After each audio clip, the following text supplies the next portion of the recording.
Hello, welcome to Southend TV. Today we have a very special guest. Over the last year or two, we've noticed a rapid increase of social media activity from a local legend to some, from a platform called Southend News Network. But that he believed 99% of content on Facebook was authentic. Here in the UK, news website is Southend News Network. Here's its founder, whose identity we've agreed to protect. Hello, Chief Reporter. Thank you very much for talking to us. Tell our audience, first of all, why you are wearing that mask. Today, we're joined by the man behind the mask, Simon Harris, who's joined us today to answer some of our questions. Welcome, Simon. Thank you very much. So, the answer many people want to know is, who is the man behind the mask? I was born in Rochford, lived in Southend my whole life, wife and 2 kids. I teach French ICT, online safety, cyber awareness, which is quite ironic when you think about it. I support Southend United and Arsenal for some reason, no idea why. And I'm just a normal guy who set up a blog and it just kind of took off. That's it really. No journalistic experience, no press credentials, nothing like that. Just some guy who started a blog. So you say you started a blog, but obviously you didn't start out with a blog in the idea of doing these stories about Southend. I mean, how did it really start in terms of getting into the type of material you're using today? Well, again, when I first started up Southend News Network, it's because I was so almost angry about the way that local media portrays Southend on Sea, and the way that they're so desperate to push however many editions a week that quite often good businesses, good people, good schools get an incredibly bad rep because of their desperation to have a story. It could be a nasty customer experience that is later proved to be, one bad experience in a sea of hundreds. It could be a nasty Ofsted report that's blown out of all proportion when the staff are trying incredibly hard, to put things right. And it's just kind of because media outlets are trusted, I think a lot of people will just take whatever they say. And I felt a need to try and come up with a counter force for that. Even though, okay, it is absolute rubbish, all the stuff that is actually made up, it does create arguments, it creates discussion. So do you see a difference between satire and fake news? Yes, definitely. Satire is meant to entertain people. For instance, my site, and again, I'm a big fan of all the similar ones, or similar and bigger ones like Daily Mass, News Thump, The Onion, things like that. I'm a big fan of the way that they go about things. In my opinion, fake news is when you either set out to intentionally mislead people, like all the click farming and like farming sites set up before Donald Trump was elected, to try and either push people towards voting for him or not. We've got guys out in sort of Macedonia, Eastern Europe, making thousands of pounds a month just by deliberately misleading people. So you don't feel that Trump got in because of any of your posts? No, the thing that's actually quite funny is I did a real mock kind of, blame me, it was definitely us. And Newsweek actually picked up on it for a laugh and actually said, it said fake news website, Southend News Network, admits responsibility for Donald Trump getting elected. They saw it as the satirical piece that we did, and they were kind of trying to give a full picture of what was going on at the time. But yeah, I mean, fake news, again, real media outlets, Daily Mail, The Sun, to think of a couple, they will take a real news story and put a fake twist on it. Like the cenotaph of the War Memorial last year, back on Remembrance Sunday, Jeremy Corbyn got filmed walking towards it in a very particular way that with a few tricks of the camera, a trick of editing, could be changed into making him look like he was doing a jig. Well, of course he wasn't doing a jig, But they said this is an absolute disrespect, this is awful, how dare he insult the memory of all the war dead and stuff like that. And he never actually did it. And the guy that was walking with him said he never actually did it. But they are taking something that really happened and twisting it. And there have been so many examples in the past of tabloid papers doing that as well. I mean, why do you think people are so willing to believe that, what they see and read online? That's a tough one. I mean, the problem is a lot of people just see a headline. They don't even click on it. They'll just share it. They'll read the first paragraph of a story and then share it. There's no kind of I'm going to read it all through. I'm going to check my sources, because the problem with Facebook is it takes seconds just to go read headline, share, and if 10 people do that, read headline, share. when they see that a post has had hundreds of thousands of shares, okay, hopefully one day a Southend News Network story will get to that level. But even 1,000 shares, you think, well, hang on, if 1,000 people have shared this, it must be real. So, do you consider Southend News Network to be fake news? I'd say it's a healthy dollop of fake news and satire. Again, all-out fake news is more just to mislead people. We do have fake news elements to it. It's a very hard line. It's a very hard line sometimes. For instance, I did one headline a while ago saying hard shoulder, not actually that hard. Well, that's obviously not really fake news or satire. It's just me trying to have a laugh. Can you talk us through some of the best stories in your eyes? My favourite one wasn't actually too long ago. It was about a baby wearing a cow onesie. Turns out it was actually my 8-month-old daughter that I thought looked cute in a cow onesie, but I thought it'd be really funny if she got kicked out of a vegan's birthday party. Because again, I've got a lot of friends who are vegan, and they found it hilarious as well. And I just put a story up saying baby kicked out of vegan's birthday party for wearing a cow onesie. So Simon, out of all of your stories, and there's been so many, which one of your stories, or is there a group of stories that are particular favourites? Is there a couple you can tell us about?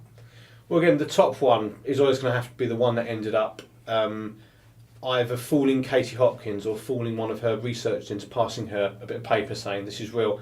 But what happened was, back in April 2016, I did a story saying that the M25 was going to be closed for a week so they could have a jogging and endurance race around it called the Orbital Committal. And again, I threw so many red herrings into it to try and, because again, I try and put red herrings in, but so often it just goes, whoosh, But I said, it was being supported by an MP called Jeremy Spunkton, and it was called the Orbital Committal, and you can have 7 days of jogging, walking, cycling around it, whatever you want to do. And at the time, it got a good laugh, I think, and a lot of people read it, saw that it was obviously fake, and that was that. Anyway, fast forward then to August of that year, August 2016, and all of a sudden, I start getting an awful lot of traffic on the website, and it's not coming from Facebook. And normally everything I do is through Facebook, but when my statistics show people are just landing on Southend News Network and on the M25 story, I'm thinking, what the hell's going on? Has some kind of real world thing happened? And then a lot of people start tweeting me saying, you'll never guess what's just happened, but Katie Hopkins has read out literally line by line your story about the M25 being closed. So I got hold of the recording, because you can get an LBC podcast, and she was doing a show about Ride London, the City of London being shut for a week, I think it was for a Sunday morning or something, so that people can cycle around it. But obviously the roads were closed. I think it might have been a Saturday morning actually, but whatever it was. And she's ranting and raving, obviously, Hopkins, about, the roads are closed and how am I supposed to get to work, and cyclists, that kind of thing. And then all of a sudden she goes... Interestingly, Philip, thank you very much indeed for your call, sir. The M25 motorway is due to close for 1 whole week in August, as the Department of Health and sports officials are organising a fitness event that's being billed as the ultimate endurance race. And then it was only about half an hour later that she then issued a sort of, half-assed apology going... We go back to your calls. Just to clarify, the M25 will not be closed for an adventure race. I'm quite sad, actually, because I was quite looking forward to going. But to verify, that won't be happening next week. I would also say there's been much bigger spoofs that I have probably been caught out on. So, do you feel like there's similarities between you and what Katie Hopkins does? To an extent. I mean, again, she's obviously a media personality, and her job involves just getting as much media coverage as possible. Obviously, she's got a very right-wing following, and for one reason or another, Southend News Network has a mixed following, mainly left-wing, I think, but we do try and joke about everything and everyone to an extent, so we get more of a mix. But no, we try and we try and keep a lid on the hatred. Do you think that Katie Hopkins is a bad person? I think she's just someone who does her job very, very well and knows that anything she says is going to get a reaction. Whether people hate her or love her, she'll be getting the coverage that she wants. So I wouldn't say she's a bad person. I'd say she's just doing her job incredibly well. Okay, so do you feel like you have a responsibility to sort of turn the mirror on society's prejudices? I think so, because again, one of the comments that I get on a story, if people think it's particularly good, is just, you know what, this is how I'm feeling, this sums up how I'm feeling about X, Y or Z. And I think the whole purpose of entertainment satire with the fake news element, as I was saying before. It's just to, it's just to give people a laugh, because this world, the world we're in at the moment, crazy, horrible, nasty, strange place. And I think I've had comments before saying, you know what, I always read Southend News Network first. And I'm thinking, why? But I think it's because they just want an escape from the doom and gloom, from the biased media, left, right, and centre. Does it not make you worry about, tarnishing the reputation of Southend at all? Again, as I often said, I'm more about almost tarnishing the reputation of the people that are running this place into the ground than actually the people of Southend and the town itself. Obviously, there's going to be a knock-on effect of that. And again, the song that we did about Southend Pier being on fire. Sometimes a bee's on fire, and my headquarters surrounded by water. Sometimes a bee's on fire, it is on and up, but still smash it up. It does kind of talk about some of our town's stereotypes, men with tattoos and stuffy terriers on the seafront fighting over a half-drunken can of Stella, that kind of thing. But no, I don't worry about tarnishing our town's reputation, because it gets people talking about our town in a complete roundabout way. People do talk about Southend when they see fake stories about Southend, because most of the other big news websites, fake news websites, they're a more general thing. Southend News Network, though, is exactly what it says. It's news about Southend. Not real news, but it's news to an extent. The biggest one we ever did, and again, this goes back to the Katie Hopkins business, was that Katie Hopkins was involved in a very public libel trial with Jack Monroe. She's a local food blogger, poverty campaigner. She's quite prolific on Twitter, Facebook, and all the rest of it. And there was a tweet that Katie Hopkins put out about her defacing a war memorial. Obviously, that wasn't true. She was found to have libelled Jack Monroe, and at the time the figure quoted was £324,000, including legal fees and damages and such. So just for a laugh, I set up a Just Giving campaign, and the title of the Just Giving campaign was "Let's raise enough money to cover Katie Hopkins' legal fees and libel damages." I put a target as £324,000, when in fact I made it very clear in the actual Just Giving page it was to donate all the money to Trussell Trust, to do massive amount of good work in terms of food banks, both locally in Southend and just elsewhere across the whole country, I believe. And that ended up raising just shy of £16,000, and obviously you've got the couple of thousand gift aid as well. So again, the funny thing with that, and the reason that gained so much popularity and so many clicks, was that Katie Hopkins saw it and shared it on her own Twitter feed with a comment. She shared the link and she said, "Oh, this is a scam," or something like that. "This is a scam, please make everyone aware." Yet, in fact, it wasn't. But, of course, she tweeted it to her hundreds of thousands of followers, who then, of course, shared it again. So, of course, because she did that, it ended up driving the donations quite a bit as well. And, again, I did speak to someone at Trussell briefly as well, just to obviously point out that I wasn't some kind of scam artist.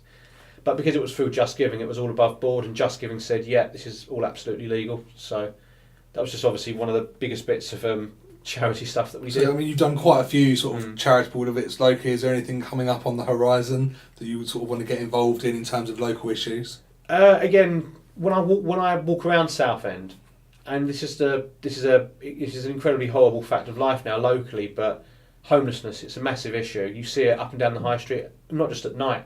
It's not even a nighttime problem now. You'll go out middle of the day, and you see them in disused, and you just see people, desperate people, in doorways.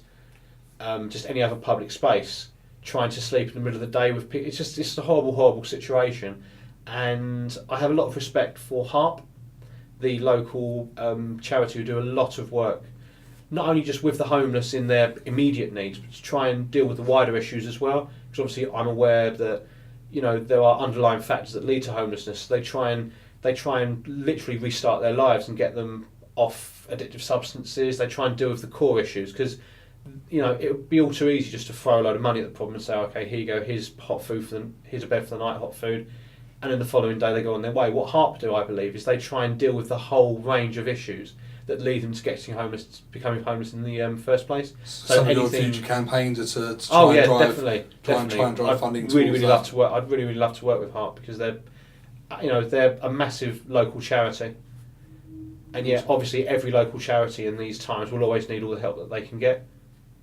I mean, I've done quite a few stories about Southend Pier, But the best one, I would have to say, was Southend Pier being sold off to a Chinese shipping company so that they can get all their ships through to the new super port just down the river, saying that it had been sold to a company called Jiping Shipping, who were going to dismantle it plank by plank and sell it off because it's also an incredibly valuable wood, you know.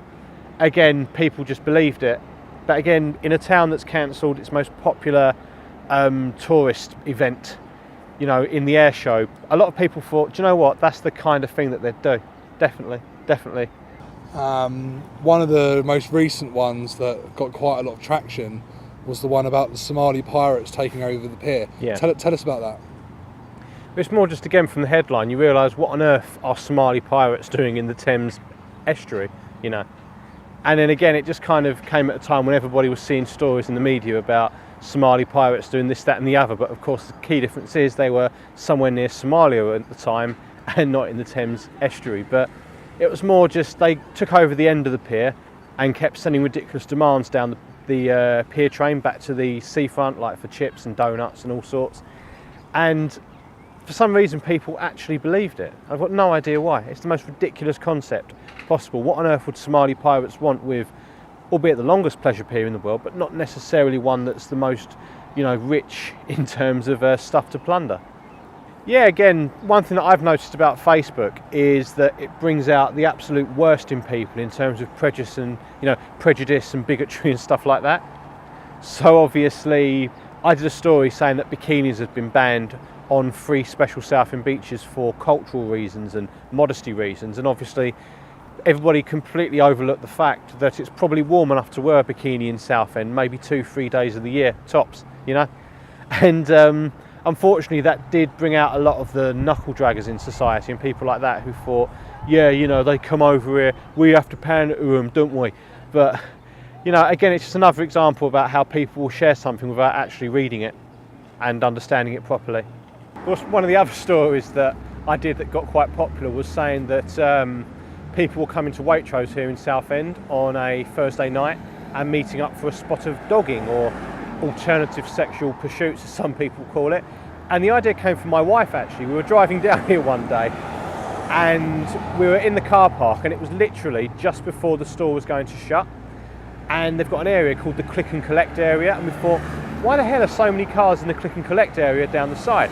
And then she goes, oh, I don't know, maybe they're all dogging or something. And I thought, yeah, perhaps they are dogging. It turns out they were just members of staff who were parking up there before stocking shelves or whatever, but it was funnier to say they were getting together for a bit of you know, car keys in the fruit bowl action, and we called them the click and collectors. And of course, the benefit of having a massive dogging club here at Waitrose is you get the free coffee afterwards and complimentary copy of the Daily Mail if you're that way inclined. So it's a bit of a winner from all aspects, really. Not the sort of thing you'd expect at Aldi or Lidl, but obviously Waitrose, they do love a bit of that, don't they? Of course, one of the other stories that Southend News Network did that did get quite a lot of attention was when we said that good old-fashioned Southend rock had been laced with rather a lot of cocaine, or booger sugar as the kids call it these days. But of course, in reality, they're all flocking down to Southend afterwards, possibly thousands of people for the you know, just to see if it's true or not. But obviously it wasn't, so they would have gone home disappointed. But the thing that people liked in that story was that a group of school kids had come down to Southend, all excitedly spent their pocket money on a stick of the good stuff. But unfortunately it wasn't the hard stuff, but they bought a stick of the good stuff, and they're all sat on the coach on the way home, and things got a bit trippy. But they're all throwing themselves out of emergency exits, pretending they're Spider-Man, counting the rows on the upholstery, that kind of thing. And of course, anybody else coming down to Southend to sample a bit of this would have been bitterly disappointed. It's nice rock, but not quite as hallucinogenic as a lot of people thought it was. So, I mean, one of the biggest sort of questions that I've really got for you to sort of finish with is, do you think that revealing your identity will have an impact on Southend News Network? Hope not. But again, I mean, as I was thinking before, the article that came up in The Guardian about who I actually was to an extent meant it was only a matter of time before somebody did this anyway. So I just kind of wanted control over it than some big expose, you know, about where who I better am. than Southend TV? Well, exactly. Keep it local. Obviously, I told Sky News where to go. I told them all where to go. But no, it was just kind of, this was the time, because again they published my name in full. in The Guardian, so I thought, well, I might as well tell my own story.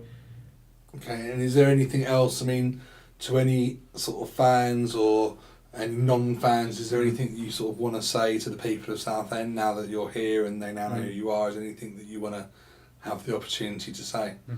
Not nothing that I haven't already said. Just keep reading, keep sharing it if you find it funny. If you don't find it funny, get over it, I suppose. You know, no one's asking you to read stuff. Facebook has this feature where if you don't like something, you can just scroll past it and read something else. And I think a lot of people just don't get it. They'll just think, I feel obliged to act on this, and they'll share it anyway, which sort of has the same effect. So, yeah, if you don't like it, just move on. So Simon, thank you for coming in today. It's been absolutely amazing to finally meet you and have a chat with you and find out a little bit more about the ins and outs of Southend News Network, and we're interested to see what the future holds.